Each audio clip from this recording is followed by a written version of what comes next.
Gloria a Dios. Buenos días, hermanos y hermanas, y todos aquellos que a través de las redes sociales sintonizan este canal. Sean todos bienvenidos. Soy el pastor y evangelista Pedro Delgado y vamos a continuar con los estudios parafraseando el Nuevo Testamento. Vamos a meditar en la palabra del Señor hoy, en el estudio número 2, y vamos a continuar con la epístola de San Pablo a los Filipenses. Filipenses capítulo 2, y vamos a empezar el estudio número 2 en el capítulo número 2. Bueno, la palabra del Señor dice así: por tanto, si hay alguna consolación en Cristo, perdón, hermanos, me equivoqué.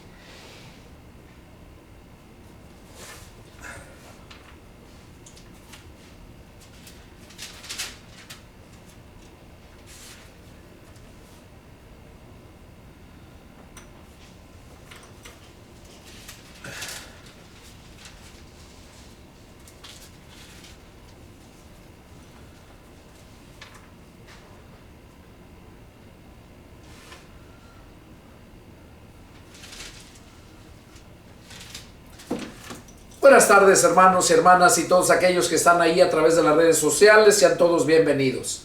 Soy el pastor y evangelista Pedro Delgado y vamos a continuar con los estudios parafraseando el Nuevo Testamento, y empezaremos con la lectura en Filipenses capítulo 2 versículo 1, y vamos a continuar con el estudio número 2, y dice así la palabra del Señor: por tanto, si hay alguna consolación en Cristo, si algún consuelo de amor, si alguna comunión del Espíritu, y si algún afecto entrañable, si alguna misericordia, completad mi gozo, sintiendo lo mismo, teniendo el mismo amor, unánimes, sintiendo una misma cosa.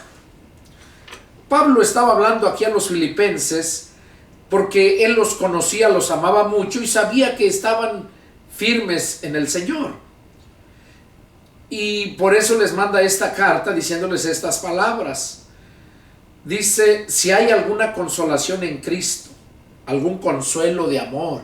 Claro que en el Señor tenemos todo eso. Dice: teniendo el mismo amor, unánimes, sintiendo una misma cosa. Claro que vamos a sentir una misma cosa si tenemos ese mismo amor, que es el amor de Dios, derramado en nosotros por medio de Jesucristo. Porque Jesucristo es el Hijo unigénito. Como decía yo hace tiempo atrás en estudios y predicaciones, Jesús es el Hijo unigénito, o sea, el único con sus genes. Y por esa razón, tanto los filipenses como nosotros acá en este tiempo, tenemos ese mismo sentir, sentimos lo mismo y tenemos el mismo amor y sentimos la misma cosa. Nada hagan por contienda o por vanagloria, antes bien con humildad, estimando cada uno a los demás como superiores a él mismo, no mirando cada uno por lo suyo propio, sino cada cual también por lo de otros. Aquí Pablo estaba diciendo que nada se haga por contienda o por vanagloria, antes bien con humildad, estimando cada uno los demás como superior a él mismo. Eso es precisamente lo que estamos viendo en estos tiempos, que la mayoría lo hacen por contienda o por vanagloria, por sentirse mejor. Y cuando eso sucede, ya no estamos en el mismo sentir, ya no pensamos la misma cosa, no estamos en el mismo amor. ¿Por qué? Porque a través de esto, cuando hay ese tipo de cosas, que no hay humildad, cuando lo hacen por contienda, por sentirse mejores que otros, cuando lo hacen por vanagloria, creyéndose que son los únicos que lo saben, entonces ya eso no proviene del mismo amor. Dice que cuando tenemos el mismo sentir y el mismo amor, sentimos la misma cosa, dice que nosotros venimos a ser personas humildes y estimamos cada uno de nosotros a los demás como superiores, dice, a uno mismo. No mirando cada uno por lo suyo propio, sino cada cual también por lo de los otros. O sea que no se preocupen mirando por lo de ellos mismos, lo de uno mismo, sino también mirar por lo de los otros que están pasando necesidad. Y Pablo sigue diciendo, haya pues en ustedes este sentir que hubo en Cristo Jesús, el cual siendo en forma de Dios, no estimó el ser igual a Dios como cosa a que aferrarse, sino que se despojó a sí mismo, tomando forma de siervo, hecho semejante a los hombres, y estando en la condición de hombre, se humilló a sí mismo, haciéndose obediente hasta la muerte y muerte de cruz. Por lo cual Dios también le exaltó hasta lo sumo y le dio un nombre que es sobre todo nombre, para que en el nombre de Jesús se doble toda rodilla de los que están en el cielo y en la tierra y debajo de la tierra, y toda lengua confiese que Jesucristo es el Señor, para gloria de Dios Padre. Bueno, aquí Pablo está siendo muy claro, donde dice que en nosotros debe de haber el mismo sentir que hubo en Cristo Jesús, el cual, o sea Jesús, siendo en forma de Dios, no estimó el ser igual a Dios como cosa a que aferrarse. Jesús siempre dijo que Él era el Hijo de Dios. Humanamente hablando, Él era hombre. Dice que Él se despojó. Se despojó a sí mismo de su poder y su gloria. Y tomó forma de siervo, de hombre, de siervo, dice servidor, hecho semejante a los hombres, o sea, se hizo hombre. Y eso lo vemos allá en el Evangelio de San Juan 1:14, donde dice que aquel verbo se hizo carne y habitó entre nosotros. Entonces, Jesús, siendo en forma de Dios, no estimó el ser igual a Dios como cosa que aferrarse. ¿Qué nos da a entender con esto?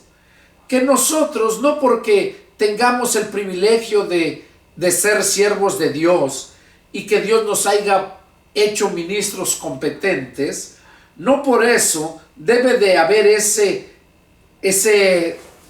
creerse de más, esa arrogancia, esa vanagloria. No, debe de haber ese sentir que hubo en Cristo Jesús. Cristo Jesús dice, siendo igual a Dios, no se aferró el ser igual a Dios como cosa a que aferrarse. Él mismo dijo, mi Padre mayor es que yo. Entonces, eso es lo que Pablo nos dice aquí, que debemos de tener ese mismo sentir. Y Jesús nos mostró despojándose a sí mismo y tomando forma de hombre, hecho semejante a los hombres, dice, y estando en la condición de hombre, se humilló a sí mismo, haciéndose obediente hasta la muerte y muerte de cruz. O sea que Jesús no tan solo se despojó de su poder y su gloria, no tan solo vino a humillarse Él haciéndose hombre, semejante a los hombres, sino que se humilló y se hizo obediente hasta la muerte. Y no cualquier muerte, fue muerte de cruz. La muerte de cruz era la que se les daba a los más vil malhechores. Era la crucifixión. Y dice que se le dio la muerte de cruz, por lo cual Dios también le exaltó hasta lo sumo y le dio un nombre que es sobre todo nombre, para que en el nombre de Jesús se doble toda rodilla de los que están en el cielo y en la tierra y debajo de la tierra, y toda lengua confiese que Jesucristo es el Señor, para gloria de Dios. Bueno, algo muy importante que miro aquí dice que Dios le exaltó hasta lo sumo por la forma como fue obediente y se humilló. Y Dios lo exaltó hasta lo sumo, dice, o sea, hasta lo máximo, eso quiere decir esa palabra. Y le dio un nombre que es sobre todo nombre, el nombre de Jesús. Una anécdota que quiero contarles. Yo conocí a un hermano allá en Acapulco Guerrero, que su nombre era Jesús. Yo cuando lo conocí, a mí me lo presentaron como el hermano Josué. Y ya después yo le hablaba hermano Josué, y él atendía.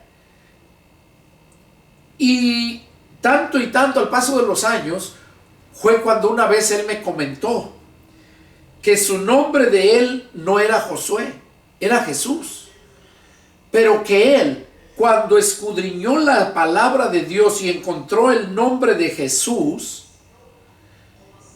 que es sobre todo nombre, él se sintió indigno de llevar ese nombre. Él me dijo, si yo hubiera estado consciente cuando me pusieron ese nombre, yo nunca lo hubiera permitido. Dice, porque es indigno para mí.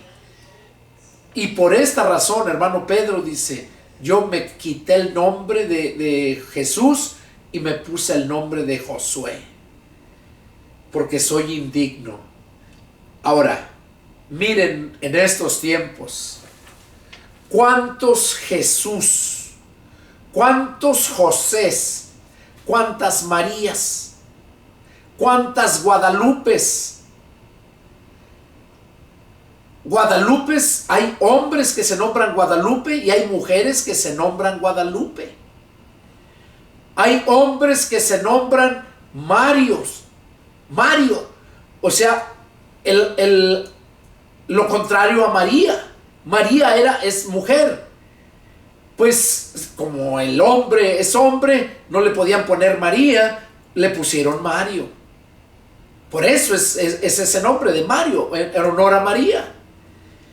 Y la mayoría de gente, si ustedes se dan cuenta, el nombre de María, ¿cuánta gente lo tiene? Es más, hasta nuestros hermanos indígenas, a todos les dicen Marías, pero eso ya es de burla. No porque todas se nombren Marías, pero sí, la mayoría se llaman Marías. Muchas, y no las hermanas indígenas, no, sino de todo el mundo. Y ya nomás lo conjugan con otra.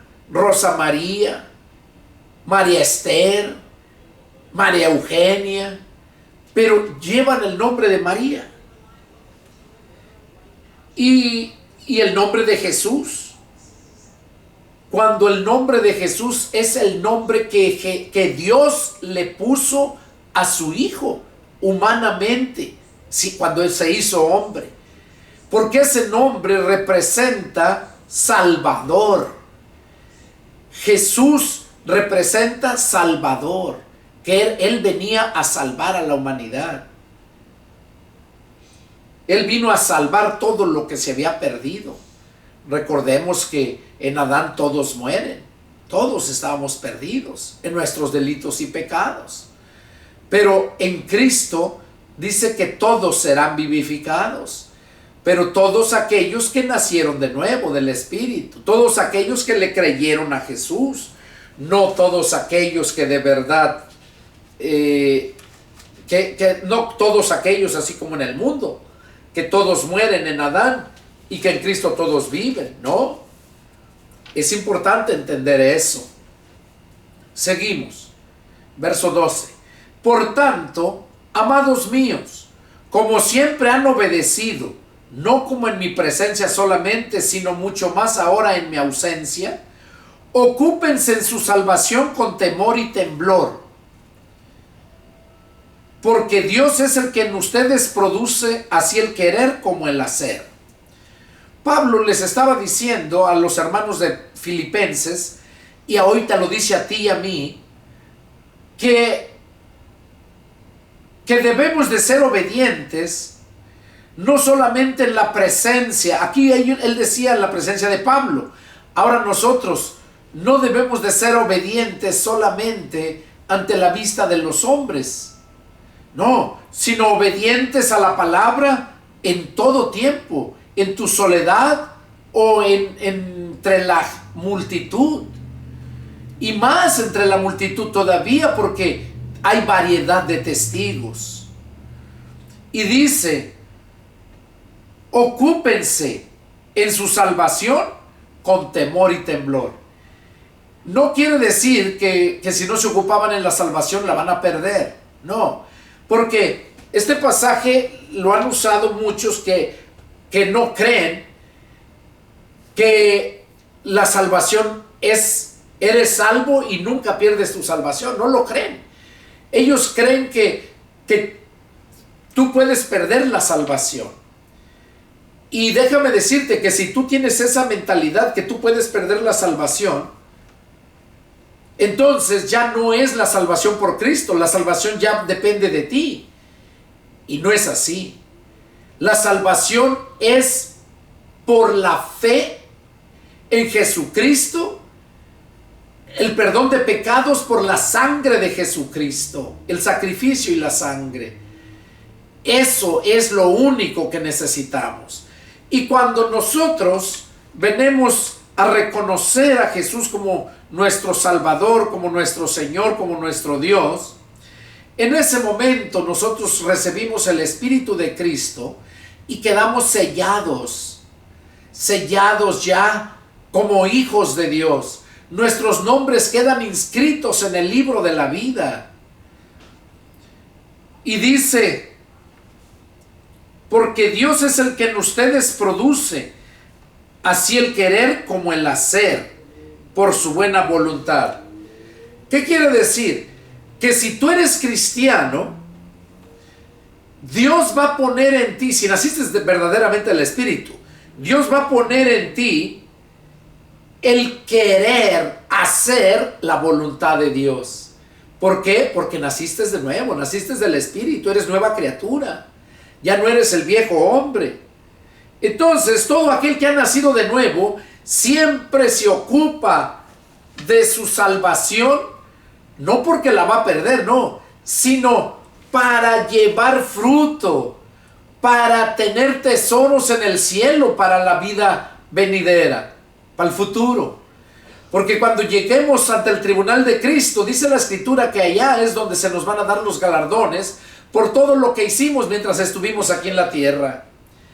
Entonces, aquí es lo que dice Pablo, que nos ocupemos en nuestra salvación, con temor y temblor. Con temor, ¿cuál temor? El temor de no enseñar la palabra como es. Porque dice el Señor, hay de aquel que le quite o le añada una sola letra. Con ese temor. ¿Por qué? Porque Pablo dice, Santiago dice, Santiago capítulo 3, dice, hermanos míos, no se hagan maestros, muchos de ustedes, sabiendo que recibiremos mayor condenación. Eso es lo que dice Santiago.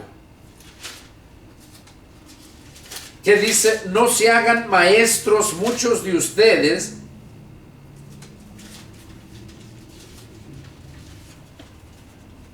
sabiendo que recibiremos mayor condenación. Es en Santiago 3:1, ahí lo podemos mirar bien claro.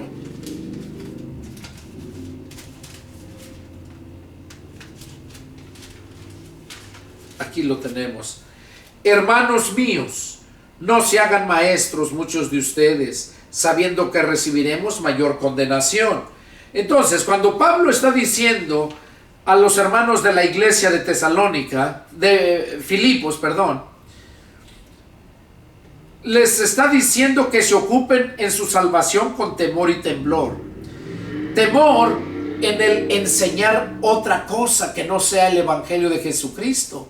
Porque si enseñan otro evangelio diferente, Pablo mismo dice que sea maldito. anatema. Dice que si un ángel del cielo bajare con otro evangelio diferente al que ya ha sido predicado, no le crean, dice. Entonces, ese es el temor que debemos de tener.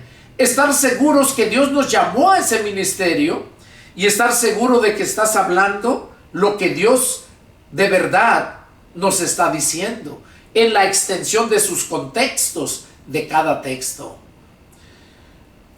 Y aquí por eso dice en el verso 13, porque Dios es el que en ustedes produce así el querer como el hacer. Porque cuando ya naciste de nuevo, Dios está dentro de ti y Él te pone el deseo de hacerlo. Y tienes el poder para hacerlo. Y luego sigue diciendo, verso 14, hagan todo sin murmuraciones y contiendas. O sea que todo lo que hagas sea sin murmuraciones ni contiendas, para que sean irreprensibles y sencillos, hijos de Dios, sin mancha, en medio de una generación maligna y perversa. O sea que en este momento, en este tiempo que estamos viviendo, es un tiempo muy difícil, y por esta razón, aquí, si desde aquel tiempo, hace 2000 años, Pablo lo miraba así, ahora está mucho más peor. Y por eso Pablo dice, hagan todo sin murmuraciones y contiendas, para que sean irreprensibles. O sea, que no tengamos nada que se nos tenga que reprender. Y para que seamos sencillos, hijos de Dios, sin mancha. Sin mancha, en medio de esta perversa generación maligna. En medio de la cual, o sea, de esta generación, resplandecen como luminares en el mundo. Dice que nosotros venimos a ser luminares. ¿Qué es un luminar? Algo que ilumina. Y la Biblia dice que nosotros, Jesús dijo, ustedes son la luz del mundo. Una lámpara no se enciende y se pone debajo de un almud o de una cama, sino se pone en el candelero para que alumbre. Y sabemos que el candelero es el templo, y que ese templo, ahí está todo cristiano verdadero, va a iluminar, porque somos luz. En otro tiempo éramos tinieblas, pero ahora dice que ahora somos luz. Éramos hijos de las tinieblas, pero ahora somos hijos de luz. Y por eso dice Pablo estas palabras. Dice que en medio de esta generación maligna y perversa, dice que nosotros somos como esos luminares. Debemos de ser asidos de la palabra de vida. O sea que vamos a ser luminares porque somos asidos. Asidos quiere decir agarrados, deteniéndonos de toda palabra, dice, de vida. Porque recordemos que el salmista mismo decía, lámpara es a mis pies tu palabra y lumbrera a mi camino. Cuando nosotros estamos asidos de la palabra, o sea, agarrados de la palabra, basados en la palabra, ministrando conforme a la palabra, nosotros venimos a ser esos luminares. Porque estamos llenos, nuestro corazón, que es nuestra mente, es ahí donde se llena, donde guardamos, almacenamos ahí todo el conocimiento. Y cuando guardamos la palabra ahí, entonces nosotros venimos a ser esas luminares. Y diario debemos de llenar nuestro conocimiento con la palabra de Dios. ¿Por qué? Porque la palabra es la luz. Y nosotros somos el instrumento donde está la luz. No somos literalmente la luz. Jesús es la luz del mundo. Nosotros somos luminares. O sea, algo que tiene la luz y que la hace iluminar. Pero siempre y cuando estemos asidos a la palabra de vida. Recordemos que nosotros tenemos una memoria, le conocemos como memoria. Ahí es donde se almacena todo. Cuando tú llenas tu memoria de la palabra de Dios, ese es el corazón de tu alma. Así como el corazón de tu cuerpo es la bola de carne que bombea la sangre. Así igual aquí, dice que para que en el día de Cristo, dice Pablo, les dice a los filipenses, para que en el día de Cristo yo pueda gloriarme de que no he corrido en vano, ni en vano he trabajado. Y aunque sea derramado en libación sobre el sacrificio y servicio de vuestra fe, me gozo y me regocijo con todos ustedes. Pablo se gozaba y se regocijaba con todos los filipenses, porque todos los filipenses los había ganado Cristo, Cristo, por la predicación del evangelio de los labios de Pablo. Pablo anduvo predicando el evangelio, él fue el que formó esa iglesia. Dice, y asimismo gócense y regocíjense también ustedes conmigo. Y eso es algo recíproco. Cuando estamos en el mismo sentir, nos gozamos siempre entre los hermanos espirituales. Sigue diciendo, espero en el Señor Jesús enviarles pronto a Timoteo para que yo también esté de buen ánimo al saber de ustedes. Pues a ninguno tengo del mismo ánimo y que tan sinceramente se interese por ustedes. Porque todos buscan lo suyo propio, no lo que es de Cristo Jesús. O sea, Pablo les estaba diciendo allá a los filipenses que les iba a enviar a Timoteo. Para que yo, dice, les voy a enviar a Timoteo para que yo también esté de buen ánimo. Dice, ¿por qué? Al saber del estado de ustedes, cómo están. Y luego les dice algo bien aquí tremendo, donde dice, pues ni a ninguno tengo del mismo ánimo y que tan sinceramente se interese por ustedes. O sea, no había hermanos allá que se interesaran mucho por los filipenses. ¿Por qué?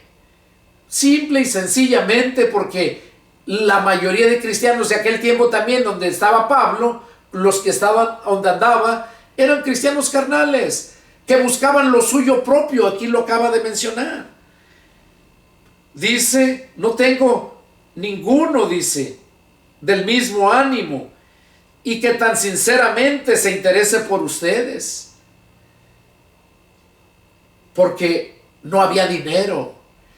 Y toda la mayoría de esos disquesiervos de Dios no se interesan por ir a predicar a las rancherías allá en la sierra, por allá, donde está la gente necesitada de palabra, necesitada económicamente. No van. ¿Por qué? No tienen ningún interés, porque no hay que saquen de allá provecho para ellos mismos. Dice, porque todos, en el verso 21 lo dice, miren, porque todos buscan lo suyo propio, no lo que es de Cristo Jesús. Buscan lo suyo propio, pero no lo que es de Cristo Jesús. ¿Qué es lo que es de Cristo Jesús? Todas aquellas almas que Él creó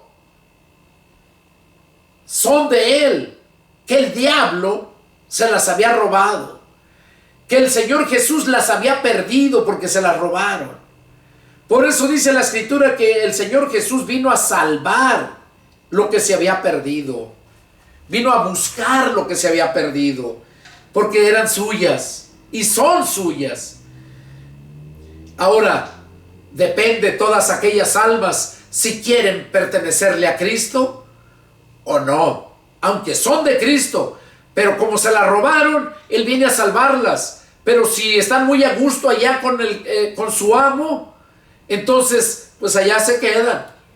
Y déjenme decirles que la mayoría está muy a gusto allá. Eso representa al mundo. ¿Por qué? porque no quieren que se les reprenda su pecado y su maldad ante la luz de la palabra. Y por eso aquí Pablo les dice, porque todos buscan lo suyo propio, no lo que es de Cristo Jesús. Pero ya conocen los méritos de él, o sea, de Timoteo, que como hijo a padre ha servido conmigo en el evangelio. O sea, porque Pablo lo ganó para Cristo.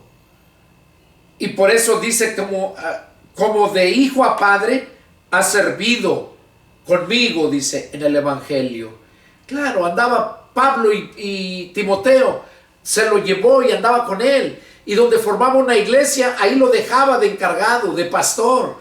Y ya luego le mandaba cartas, la doctrina, cómo debería de enseñarle. Cuando estemos en la primera y segunda de Timoteo, ahí lo vamos a poder entender mejor. Verso 23. Así que a este espero enviarles, luego que yo vea cómo van mis asuntos, y confío en el Señor, que yo también iré pronto a verlos. O sea, primero les iba a mandar a Timoteo para que fuera y viera y le dijera a Pablo cómo estaban. Porque él los ganó para Cristo y deseaba que estuvieran siempre bien, que nunca retrocedieran, que perseveraran en la doctrina que habían aprendido. Y por eso aquí Pablo les dice, espero luego, dice, que yo vea cómo van mis asuntos. Confío en el Señor, que yo también iré pronto a ustedes. Sigue diciendo, mas tuve por necesario enviarles a Epafrodito, mi hermano y colaborador y compañero de milicia, vuestro mensajero y ministrador de mis necesidades, porque él tenía gran deseo de verlos a todos ustedes, y gravemente se angustió porque había oído que gravemente se angustió porque ustedes habían oído que había enfermado. O sea, Pablo dijo que tuvo la necesidad, antes de mandarle a Timoteo, tuvo la necesidad de enviarles a Epafrodito. Dice, mi hermano y colaborador, compañero de milicia. O sea, era colaborador de Pablo en andar predicando el evangelio. Y luego les dice, vuestro mensajero, o sea, el que les lleva este mensaje, y ministrador de mis necesidades. Epafrodito era un hombre que tenía dinero, tenía bienes, y por esa razón él siempre estaba ministrando a Pablo para todas sus necesidades.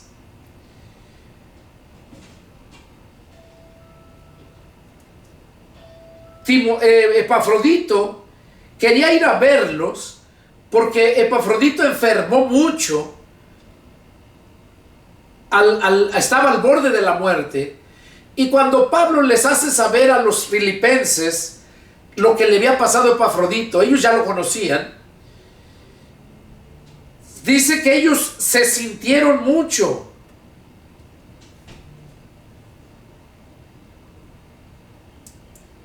Dice que Epafrodito se angustió mucho cuando se dio cuenta que los hermanos de Filipos ya habían oído de lo que le había pasado a Epafrodito y se habían angustiado mucho por él, de que había enfermado.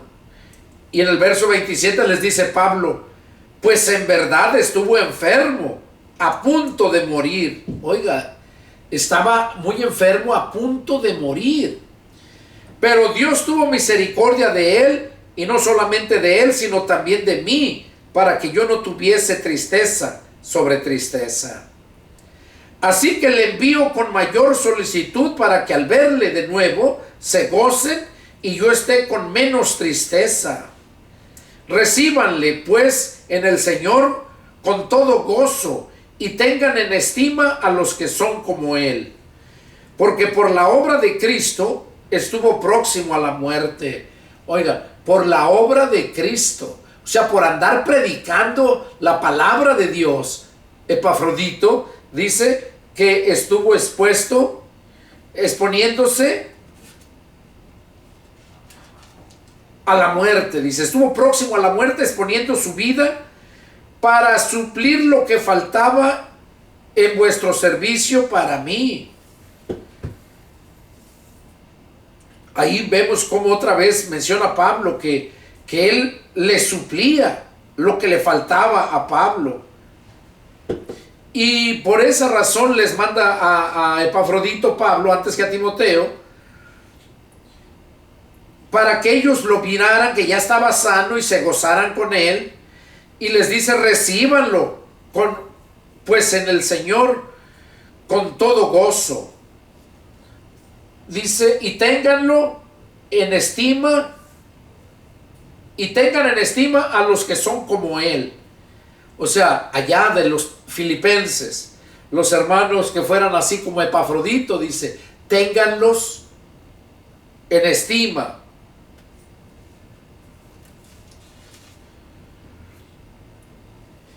Es lo que les estaba diciendo Pablo a ellos. Continuamos, capítulo 3, verso 1. Por lo demás, hermanos, gócense en el Señor. A mí no me es molesto el escribirles las mismas cosas, y para ustedes es seguro. Guárdense de los perros, guárdense de los malos obreros, guárdense de los mutiladores del cuerpo. O sea, aquí Pablo les estaba diciendo a los hermanos, quiere decir que ya les había dicho esto antes, porque aquí les dice, por lo demás, hermanos, gócense en el Señor. A mí no me es molesto el escribirles las mismas cosas, y para ustedes es seguro. O sea, para que ellos estuvieran más seguros y no cayeran en trampas de esos falsos hermanos, de esos perros. Por eso los menciona ahí. Guárdense de los perros.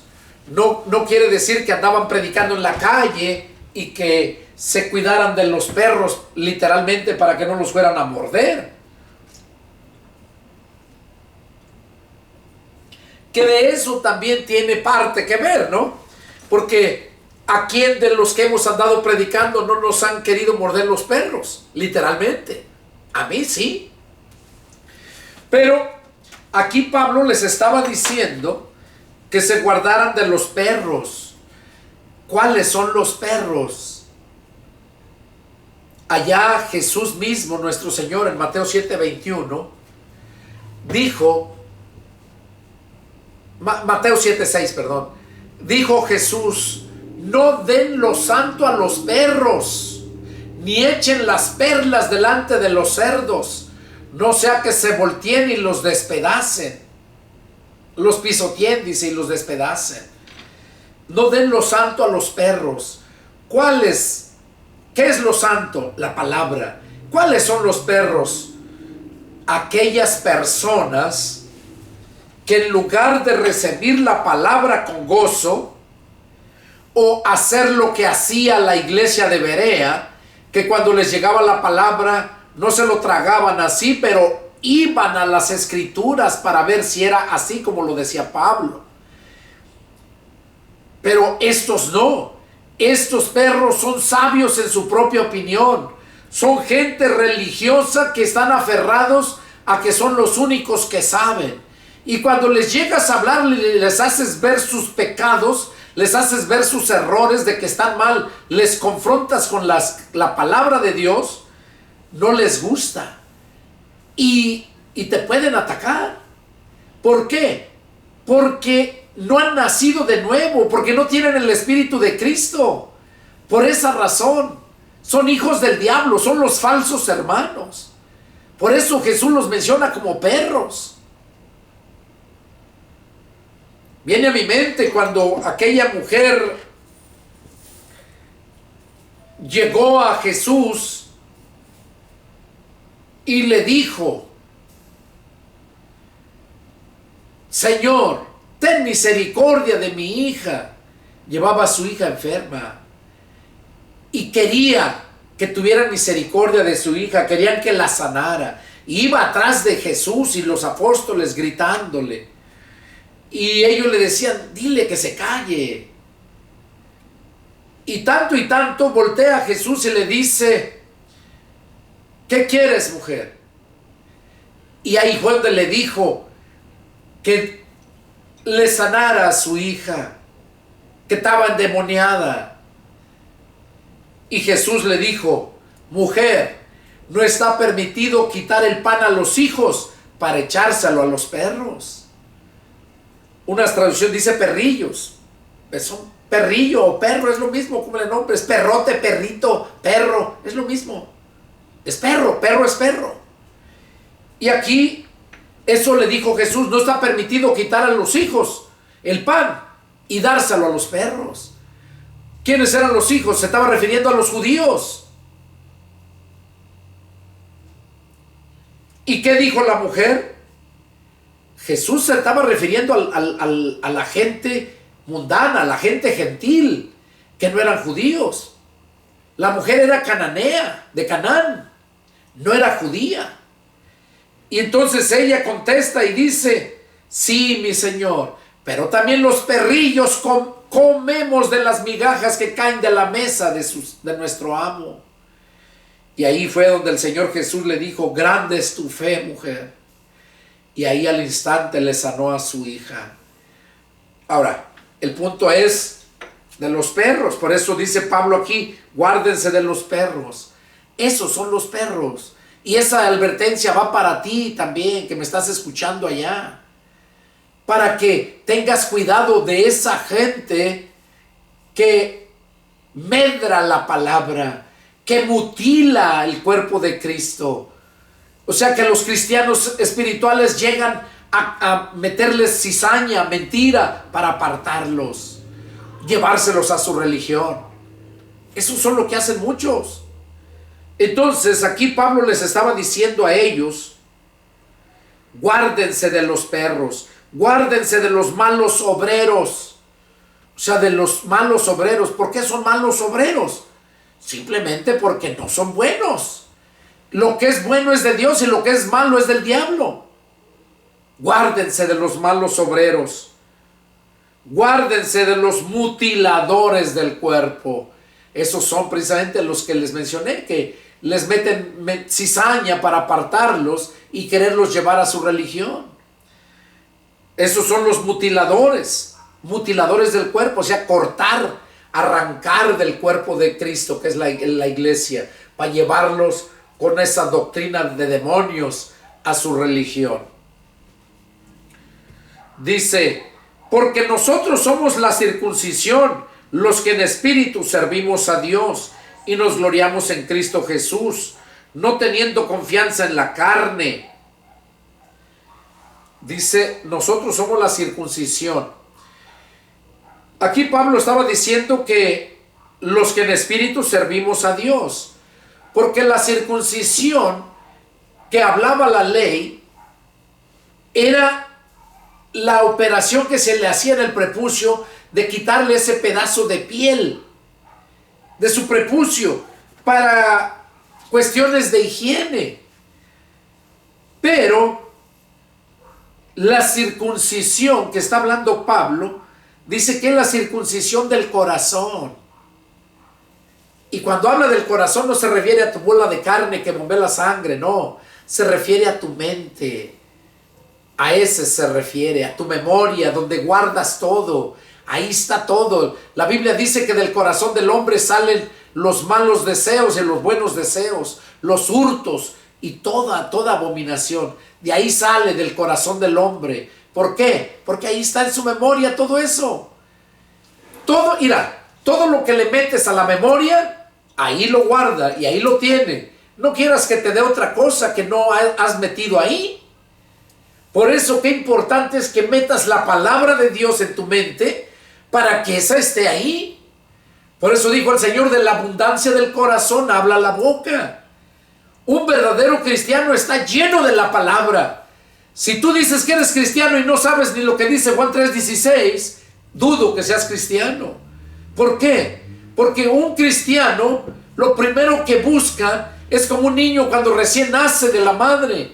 Lo primero que busca es el pecho para comer. Cuando nace de la madre, lo primero que hace, pega el llanto. Lloro. porque está entrando a un mundo diferente de donde él viene, del vientre de la madre. Entonces, cuando nacemos del Espíritu, así venimos a hacer algo parecido. Buscamos el alimento, buscamos la leche, el pecho de la madre, y espiritualmente buscamos la palabra de Dios. Por eso hay tanta ignorancia, porque muchos han sido cristianos porque han ido a un templo y allá escucharon, y ya porque aquel líder los invita a que recibas a Cristo. ¿Quién quiere recibir a Cristo? Levante su mano. Y ahí está la gente de los nuevos, los que vienen por primera vez, y levantan la mano. Y ya, con eso, ya son cristianos, ya hicieron la oración. Hasta te regalan una Biblia muchas veces. ¿Tú crees que en un lapso de, cuando mucho, una hora, y es muchísimo, por lo regular predican sus 30, 40 minutos, ¿tú crees que en esos 40 minutos tú vas a ser convencido por la palabra? Tú vas a ser convencido cuando ya conoces la palabra, cuando ya escuchaste, cuando ya leíste la palabra. Y te lo digo por mí. Cuando yo me convertí a Cristo, yo ya había leído 3 veces la Biblia de los testigos de Jehová. Es esta, mira, la traducción del Nuevo Mundo. 3 veces ya la había leído, fue la primera Biblia que llegó a mis manos. Y por esta razón te digo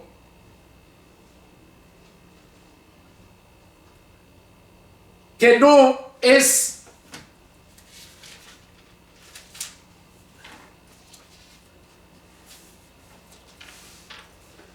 si no eres convencido por la palabra, no puedes ser un verdadero cristiano, porque la palabra es la que te va a convencer, te va a redarguir, te va a llevar al arrepentimiento, y después del arrepentimiento viene la conversión. Y es lo que está diciendo aquí Pablo. Dice: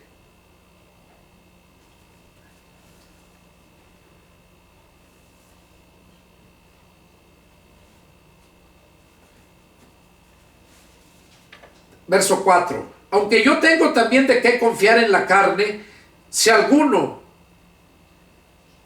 piensa que tiene de qué confiar en la carne, yo más. Dice que los que somos espirituales, nacidos del Espíritu, somos la circuncisión de la mente, de tu memoria. Porque cuando llega Cristo borra todo eso. Todo lo que le metiste, que ya le habías metido ahí, lo borra. Y de ahí empieza nueva. Todo lo que tú le vas a meter es lo que vas a tener. Por eso te digo que cuando te recién naces del Espíritu, tu deseo es buscar la palabra, saber más. Luego quieres bautizarte, y el ejemplo lo vemos con el etíope y Felipe. Aquel etíope fue convencido por Felipe. ¿A poco llegó y nomás en 30, 40 minutos lo convenció? Y ya. No. Si ves la escritura, dice que aquel hombre vivía en Etiopía, estaba sobre todos los tesoros de la reina de los etíopes, era funcionario de Candace, y dice que amaba mucho a Dios y había ido hasta Jerusalén a adorar a Dios. Y ya iba de regreso y no iba contento, sentía que le faltaba algo. Iba leyendo el rollo del profeta Isaías. Y como Dios conoce la intención del corazón del hombre, de todo ser humano, Dios sabía que este hombre de verdad le buscaba de corazón. ¿Y qué hizo? Le mandó a Felipe. Dice que un ángel del Señor le habló a Felipe y le dijo: levántate y ve para el camino que desciende de Jerusalén a Gaza, el cual es desierto. Y nomás le dijo: ve, no le dijo qué vas a hacer. Ya estando allá, cuando llegó Felipe, miró el carruaje y le dijo: acércate, júntate a ese carro. Y fue y se acercó. Y dice que cuando oyó que aquel hombre iba leyendo el rollo del profeta Isaías en voz alta, y Felipe oyó. Y dice que entonces Felipe le preguntó: ¿pero entiendes lo que lees? Y él le dijo: ¿y cómo podré si alguno no me enseñare? Este hombre ya había leído mucho la Biblia. Eso nos narra ahí, que iba leyéndola. Ahora imagínate, antes de ir a Jerusalén, desde Etiopía, atravesar todo el desierto, el calorón, porque no creo que haya tenido aire acondicionado su carruaje de caballos, no era de motor. Entonces, era un hombre que amaba mucho a Dios. Y Dios sabía que ese hombre de verdad lo buscaba de corazón.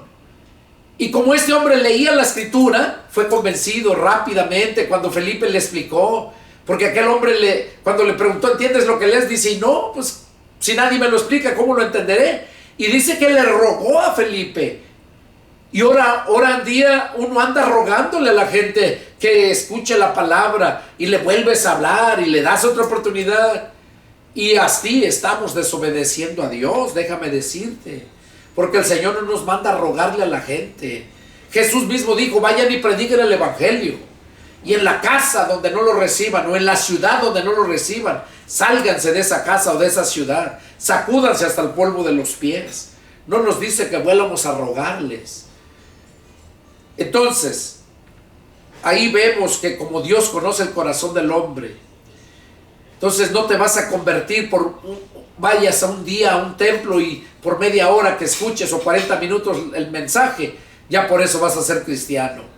Y de esos hay muchos, y por eso es que hay mucho falso cristiano, cristianos de nombre. ¿Por qué? Porque nunca fueron convencidos por la palabra, fueron convencidos por el hombre. En cambio, cuando somos convencidos por la palabra, es la palabra la que nos ayuda a seguir adelante. Y Pablo dice que él se sentía, tenía de qué confiar. Aunque yo, dice, tengo también de qué confiar en la carne. Si alguno piensa que tiene que confiar en la carne, yo más. O sea, porque había muchos que se jactaban de que eran del pueblo de Dios y tantas cosas. Y Pablo aquí les dice eso, que él también tenía de qué gloriarse. Y les dice: circuncidado al 8º día de que había nacido, lo circuncidaron, del linaje de Israel. Recordemos que Israel era Jacob, que tuvo 12 hijos, las 12 tribus, y Dios le cambió de nombre de Jacob a Israel. Entonces dice que del linaje de Israel, de la tribu de Benjamín. Benjamín fue el hijo de Jacob, el más chiquito, el último, hermano de José, hijos de la verdadera esposa de Raquel. Hebreo de hebreos, en cuanto a la ley, fariseo. Él mismo dice que en cuanto a la ley era un fariseo. En cuanto a celo, perseguidor de la iglesia. En cuanto a la justicia que es en la ley, irreprensible. ¿Qué está diciendo aquí Pablo? Que Pablo era irreprensible en cuanto a la ley, porque se sabía la ley, pero lo malo es que la entendían, pero no espiritualmente. Por eso el Padre dice allá por medio del profeta Oseas 4:6: mi pueblo fue destruido porque le faltó conocimiento. Y acá el Señor Jesús ahí en Mateo dice: ustedes le yerran porque ignoran las escrituras y el poder de Dios. Y aquí lo que estamos viendo, que Pablo era, en cuanto a celo, dice perseguidor de la iglesia. Pues sí, porque cuando surge un tal Jesús diciendo que era hijo de Dios, del Dios de Pablo, a Pablo le dio coraje y tenía celos. ¿Y qué hizo? Se propuso acabar con todos los cristianos. Ya sabemos la historia, que Jesús se le apareció cuando él iba camino a Damasco, y allá fue donde se convirtió a Cristo. Allá fue donde fue escogido para ser apóstol, para predicar a los gentiles. Sigue diciendo: pero cuantas cosas eran para mí ganancia, las he estimado como pérdida por amor de Cristo. Ciertamente aún estimo todas las cosas como pérdidas por la excelencia del conocimiento de Cristo Jesús, mi Señor, por amor del cual lo he perdido todo y lo tengo por basura para ganar a Cristo. Pablo era un hombre rico. Pablo era un hombre que tenía mucho conocimiento, mucha sabiduría. Pero cuando se convirtió a Cristo, dice que todas las cosas las tenía por basura. Y dice que por amor a Cristo lo había perdido todo. Y no es que lo había perdido, más bien lo había invertido predicando la palabra de Dios. Porque él pagaba sus viajes, él pagaba sus comidas con sus compañeros que andaban. Y ya después que ya no tenía dinero, ¿qué hacía? Trabajaba para suplir sus necesidades.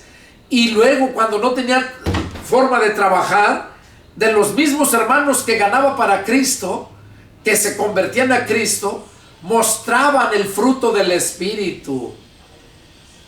Mostraban luego, como Epafrodito, lo que acabamos de leer, como Epafrodito suplía las necesidades de Pablo, porque era rico también, tenía posibilidades.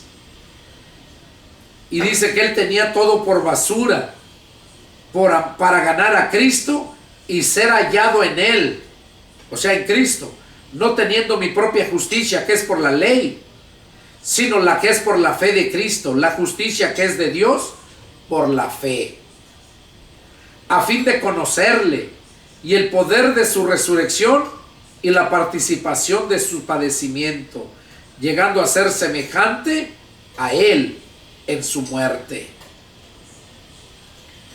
Si en alguna manera llegase a la resurrección de entre los muertos. Aquí Pablo dice, si en alguna manera llegase a la resurrección de entre los muertos.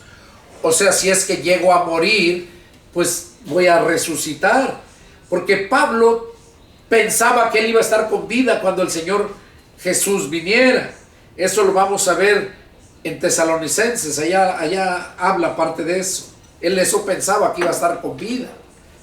Pero aquí está hablando que si en alguna manera llegase a la resurrección de entre los muertos. O sea que si llegara a morir y cuando Cristo viniera, él iba a resucitar a los muertos. Sigue diciendo, no que lo haya alcanzado ya, ni que ya sea perfecto, sino que prosigo por ver si logro asir aquello para lo cual fui también nacido por Cristo. O sea, Pablo aseguraba que todavía no alcanzaba la perfección, ni que ya sea perfecto, ahí lo dice. Prosigo por ver si logro asir. Asir quiere decir agarrar aquello por lo cual fui también nacido por Cristo. O sea, Cristo agarró a Pablo. ¿Para qué? Para predicar el evangelio. Y Pablo dice que él quiere agarrar el evangelio para exponerlo, predicarlo a todos los gentiles. Y por esa razón menciona estas palabras aquí. Hermanos, yo mismo no pretendo haberlo ya alcanzado, pero una cosa hago, olvidando ciertamente lo que queda atrás y extendiéndome a lo que está delante, prosigo a la meta, al premio del supremo llamamiento de Dios en Cristo Jesús. ¿Cuál es la meta que tenemos? Cristo Jesús. ¿Cuál era la meta que tenían los judíos, el pueblo de Dios, aquel que sacó de la esclavitud de Faraón en Egipto por mano de Moisés? ¿Cuál era el fin? Cristo. La ley que se les dio era, como menciona, el ayo para llevarlos a Cristo. O sea, el fin de la ley es Cristo, llevarlos a Cristo. Y es lo que estaba diciendo aquí Pablo, prosigo a la meta. Así que todos los que somos perfectos, esto mismo sintamos. Y si otra cosa sentimos, esto también nos lo revelará Dios. Pero en aquello a que hemos llegado, sigamos una misma regla, sintamos una misma cosa. Claro que cuando nosotros estamos en la fe, tenemos el mismo poder, tenemos la misma fe, creemos en Jesús y por eso sentimos la misma cosa. Y luego dice en el verso 17, hermanos, sean imitadores de mí y miren a los que así se conducen según el ejemplo que tienen de nosotros. O sea, Pablo les estaba diciendo que lo imitaran a él, y te dice a ti y me dice a mí también. Para mí, déjame decirte que después de Cristo, Pablo fue el apóstol que más hizo, el hombre que más hizo y predicó la palabra. Porque por ahí andan muchos, de los cuales les dije muchas veces, y aún ahora lo digo llorando, que son enemigos de la cruz de Cristo. Eso todavía sigue hasta el presente. Desde aquel tiempo había muchos que eran enemigos de la cruz de Cristo. Hoy los enemigos de la cruz de Cristo son los testigos de Jehová, porque ellos son los únicos que no creen en el sacrificio de la cruz. De hecho, ellos dicen que Jesús no murió con las manos abiertas, los brazos abiertos en la cruz, sino que murió en un palo, en un madero, porque Pedro habla del madero. Pero habla del madero dando a entender que la cruz había sido de madera, porque la cruz podía haber sido de metal o de otra cosa. Pero Pedro menciona que era un madero, pero no un palo parado como lo ilustran los testigos, y que las manos solamente cruzadas de esta forma, así, ya esa era la cruz. Que de hecho la cruz es así, se forma una cruz, pero no está hablando de esta cruz, está hablando de una cruz de madera grande, donde lo colgaban, ahí mataban a los malhechores, era la muerte que les daban, y los clavaban. Abajo en los pies les clavaron los dos pies, se los cruzaron y los clavaron juntos, pero no las manos. Las manos fueron separadas, una a la derecha y otra a la izquierda. Y es lo que está diciendo Pablo aquí, que esos son enemigos de la cruz de Cristo, el fin de los cuales será perdición. Oigan, testigos de Jehová, ¿cuál es el fin de ustedes? La perdición, cuyo Dios es el vientre y cuya gloria es su vergüenza, que solo piensan en lo terrenal. Oigan, y así como los testigos de Jehová, también hay muchos que conociendo la palabra no la viven. Y no vamos lejos, los católicos simplemente tienen la Biblia, pero son los más ignorantes en cuanto a la palabra, no la conocen, y lo que poco que conocen no lo entienden, porque es el Espíritu Santo el que nos la revela. Por eso dice, la palabra de Dios es espíritu y se ha de discernir espiritualmente, no intelectualmente. Y a ellos les enseñan allá que el líder allá, el papa, el poteiro, ese es el líder de ellos, según es el otro Cristo, lo reconocen como Cristo encarnado aquí en la tierra. Esa es una blasfemia. Y ellos todo le creen. Toda la doctrina viene de Roma, de allá. Esos libros, todos los domingos, el sacerdote tiene un libro grande, le nombran el misal de todo el año. Ahí tú quieres saber qué van a predicar el domingo que viene, ve al misal y mira la fecha y ahí vas a ver lo que van a hablar. Y no es así. Jesús dijo, ¿quién es el siervo fiel y prudente al cual puso el Señor sobre su casa para que les dé el alimento a tiempo? El alimento a tiempo. Jesús dijo, no solamente de pan vivirá el hombre, sino de toda palabra que sale de la boca de Dios. El alimento que sale, no que salió ni que va a salir, que sale, tiempo presente. Si vas a predicar este domingo, tienes que estar en comunión con Dios para ver qué es lo que Dios quiere que prediques. Y si no eres así, entonces no eres un siervo de Dios, eres un siervo de Satanás, porque no estás sirviéndole a Dios. Y eso es lo que estamos viendo aquí. Dice, mas nuestra ciudadanía está en los cielos, de donde también esperamos al Salvador, al Señor Jesucristo.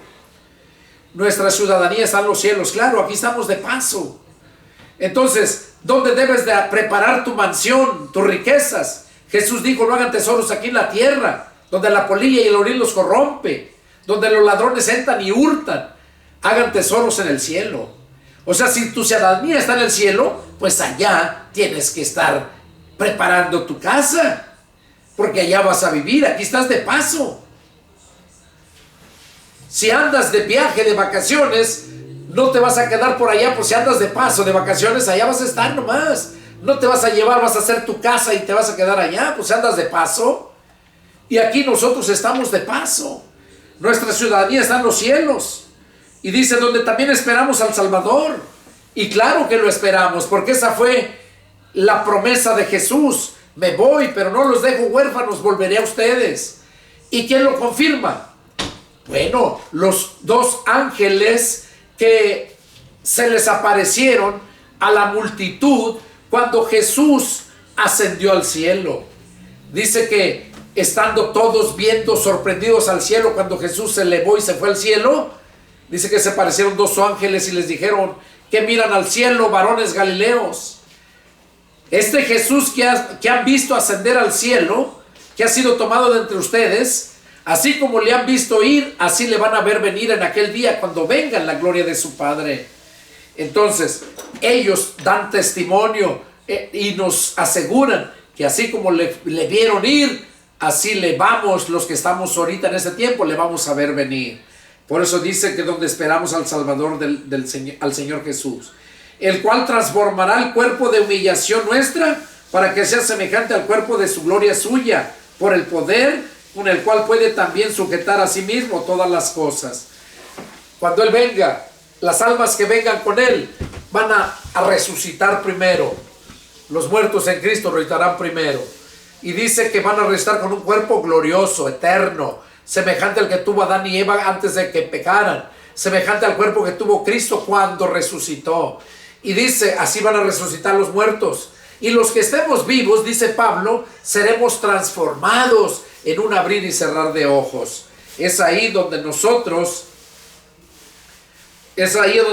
vamos a ser transformados del cuerpo de la humillación, o sea, este cuerpo corrupto, a un cuerpo inmortal, un cuerpo eterno. Eso es lo que esperamos y deseamos de todo corazón. Bueno, hermanos, este fue el estudio número 2. Es el deseo de mi corazón que Dios hable a sus vidas. Y si tienen alguna pregunta, tienen alguna duda, les invito, llámenme y con gusto atenderé su llamado. Y cualquier cosa que necesiten saber, llámenme. Y si hay necesidad donde estás, allá en la sierra, donde andes, donde vivas, que haya gente que quiera escuchar la palabra, invítame, llámame, que yo estoy presto.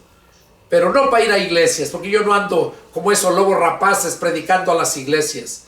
Esos son aquellos que andan pescando, robando los pescados de la piscina. Y no es así. Entonces, este fue el mensaje que Dios tenía para ustedes. Que Dios los bendiga y nos vemos la próxima. Adiós.